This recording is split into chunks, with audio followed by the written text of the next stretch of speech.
Subscribe गर्नुहोस् टेककुरा YouTube च्यानललाई र साइडमा रहेको बेल आइकनलाई थिचेर अल गर्नुहोस् ताकि आगामी दिनमा हुने सम्पूर्ण भिडियोको नोटिफिकेसन हजुरलाई मिलोस् सबैभन्दा पहिले।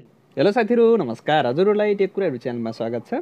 साथीहरु, आज म हजुरहरुमा अर्को एउटा नयाँ भिडियो लिएर उपस्थित भएको छु र आजको यस भिडियोमा हजुरहरूलाई नेपाली राष्ट्रभाषा दोहाकताले राखेको सूचनाको बारेमा जानकारी दिन गइरहेको छु।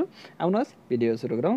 र भिडियो सुरु गर्दा पहिले साथीहरु, हजुरले हाम्रो टेककुरा युट्युब च्यानललाई सब्स्क्राइब गर्नुभएको छैन भने सब्स्क्राइब गर्न नभुल्नु होला। साथै साइडमा रहेको बेल आइकन दबाएर पनि अल गर्नुहोस् ताकि आगामी दिनमा आउने यस्तै अपडेटहरू हजुरलाई मिल्नेछ सबैभन्दा पहिले।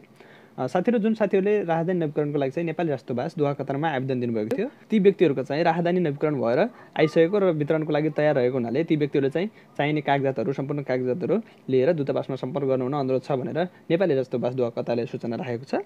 हामी सबभन्दा पहिला सूचनातर्फ लागौँ, त्यसपछि को व्यक्तिहरुको राजधानी तयार भएर आएको छ त भन्ने बारेमा म ती व्यक्तिहरुको नाम लिस्ट पनि देखाउने छु भिडियोमा। अन्तिमसम्म हेर्नु होला भिडियोलाई। यस राजदूतावासमा राजधानीका लागि आवेदन दिनुभएका यस लिङ्कमा उल्लेखित आवेदकहरूको राजधानी वितरणका लागि तयार रहेकाले सक्कली रसिद, पुरानो राजधानी र कतर आइडी सहित सम्बन्धित व्यक्तिले यस राष्ट्रभाषामा सम्पर्क गर्नुहुन अनुरोध छ भनेको छ।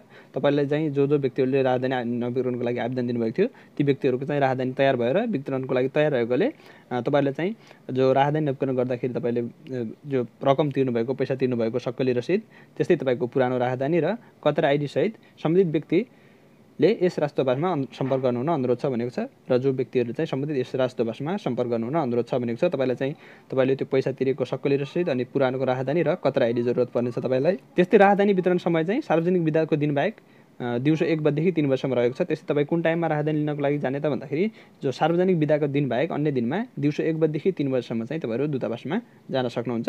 अब चाहिँ म भिडियोमा पछाडि तपाईहरुलाई को व्यक्तिहरुको राजधानी तयार भएको आएको छ त भन्ने विषयमा राष्ट्रभाषाले राखेको व्यक्तिहरुको नाम लिस्ट देखाउन गइरहेको छु। हजुरले हेर्न सक्नुहुन्छ पछाडि।